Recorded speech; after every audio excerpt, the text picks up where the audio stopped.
دیکھو یہ سجدے میں جا رہا ہے نہیں برابر ہے. اچھا. السلام علیکم ورحمۃ اللہ وبرکاتہ. ان الحمد للہ نحمده ونستعینه ونستغفره ونعوذ باللہ من شرور انفسنا ومن سیئات اعمالنا من يهده الله فلا مضل له ومن يضلل فلا هادي له واشهد ان لا اله الا الله وحده لا شريك له واشهد ان محمدا عبده ورسوله اما بعد. بسم اللہ الرحمن الرحیم. یا ایھا الذین آمنوا اتقوا اللہ حق تقاته ولا تموتن الا وانتم مسلمون.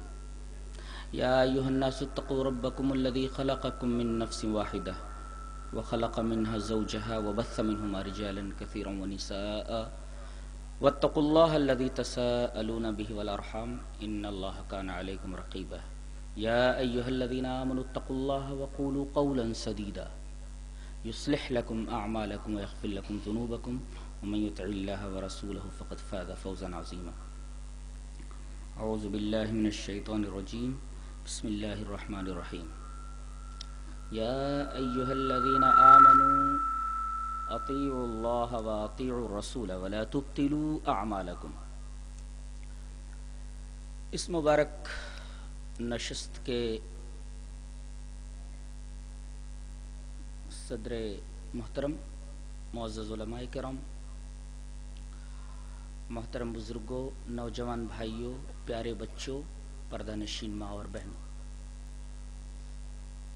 بلا کسی تمہید کے میں اپنے موضوع پر آ رہا ہوں. اس امت میں مجتہدین کی دو قسمیں. المجتہدون فی هذه الامة نوعان لا ثالث له. اس امت میں مجتہدین کی دو قسمیں ہیں، تیسری کوئی قسم نہیں. پہلی قسم ہے مجتہدو اہل الحدیث اور دوسری قسم ہے مجتہدو اہل الرائے. پہلی قسم ہے اہل الحدیث کے فقہا، اہل الحدیث کے مجتہدین، اور دوسری قسم ہے یہ قیاس کے رگڑنے والے اہل الرائے، جن کو اپنے قیاسات کے اوپر بڑا فخر ہے، بڑا ناز ہے، ان کے مجتہدین.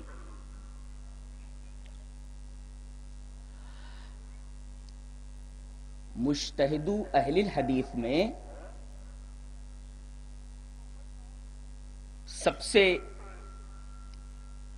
سر فہرست حضرت امام مالک. امام مالک کے بعد امام شافعی ہیں، دیگر محدثین ہیں، آگے تک سلسلہ امام ترمذی، نسائی، ابن ماجہ وغیرہ. گویا مجتہدو اہل الحدیث میں سر فہرست حضرت امام مالک ہیں، جن کی وہ کتاب ہے نا آپ پڑھتے رہتے ہیں، موطا امام مالک.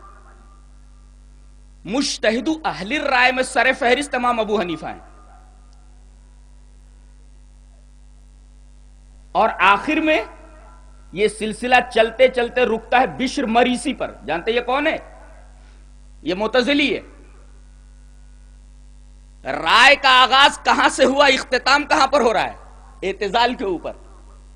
یہ وہی شخص ہے جس کی وجہ سے حضرت امام احمد ابن حنبل رحمت اللہ علیہ کو کوڑے کھانے پڑے. یہ وہی شخص ہے جو قرآن کے مخلوق ہونے کا سرگرم اور انتہائی فعال دائی تھا. کہتا تھا قرآن مخلوق ہے. اس بدعت کے مقابلے میں حضرت امام احمد ابن حنبل رحمہ اللہ چٹان بن کر کھڑے ہو گئے. یہ بہت سارے منطقیانہ دلائل دیتا. دیکھو قرآن مخلوق ہے، دلیل یہ ہے. قرآن مخلوق ہے، دلیل یہ ہے. قرآن مخلوق ہے، دلیل منطقی یہ ہے. حضرت ہر دلیل کے جواب میں یہی فرماتے، آتونی شیئا من کتاب اللہ و سنت رسولی فاقول بی. یہ منطقیانہ دلیلیں میرے سامنے پیش مت کر، کتاب اللہ کی کوئی دلیل ہو تو لا کہ قرآن مخلوق ہے، سنت رسول کی کوئی دلیل ہو تو لا کہ میں اس کا قائل ہو جاؤں، فاقول بھی. یہ تیری منطقیانہ دلیلیں عقیدے کے اس باب میں چلنے والی نہیں ہے. میں یہاں رک کر کے ایک بات بولنا چاہتا ہوں کہ جہاں بھی اس شریعت مطہرہ میں فتنے اٹھے،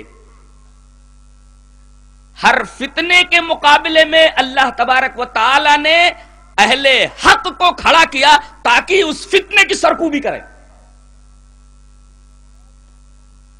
تاریخ اٹھا کر کے دیکھ لیجئے، کوئی ایسا فتنہ نہیں اٹھا جس کی سرکوبی کے لیے اہل حق میں سے کوئی مجاہد، کوئی داعی نہ کھڑا ہوا ہو.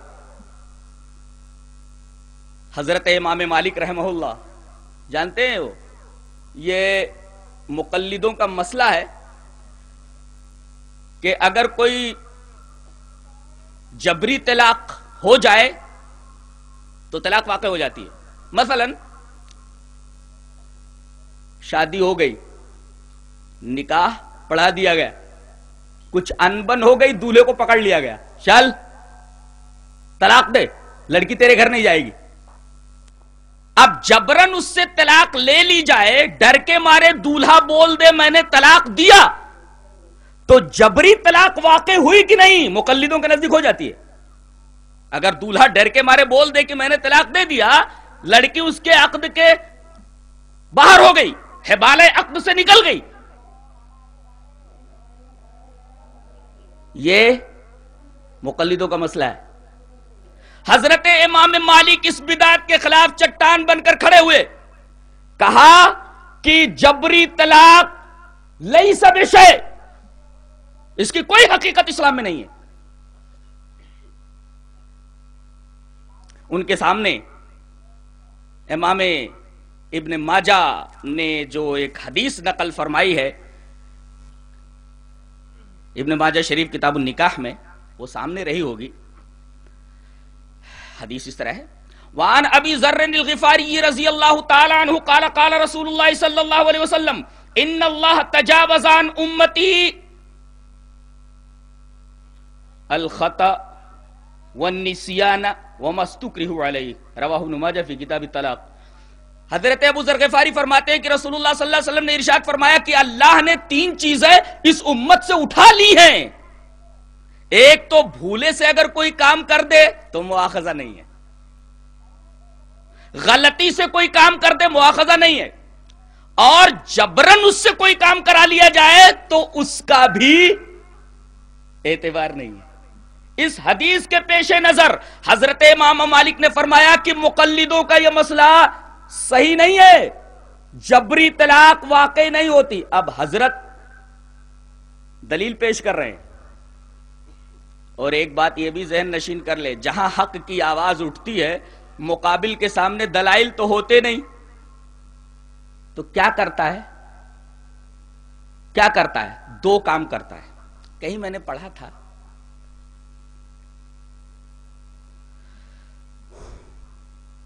نئے دور میں گالیاں، آگے سائن آف انٹروگیشن، نئے دور میں گالیاں کسے کہیں؟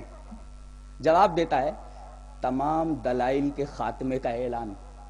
سامنے والا گالیاں بکنے لگے، اس کا مطلب ہے کہ اس کے بعد دلائل نہیں رہ گئے. اور جب گالیاں دیتے دیتے تھک جاتا ہے تو ڈنڈا اٹھاتا ہے، ڈنڈے سے منوانے کی کوشش کرتا ہے. ارے ڈنڈے سے اور گالیوں سے بدن کو تو جھکایا جا سکتا ہے، اعضاء و جوارح کو تو قائل کیا جا سکتا ہے، دل اور دماغ کو کیسے قائل کیا جا سکتا ہے؟ That is impossible. آپ قائل نہیں کر سکتے دل اور دماغ کو.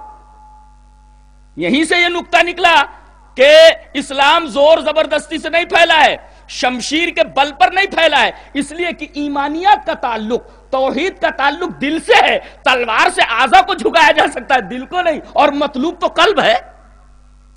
لہذا یہ کہنا کہ اسلام بزور شمشیر پھیلا ہے ایک انتہائی خطرناک اور غلیظ پروپیگنڈا ہے.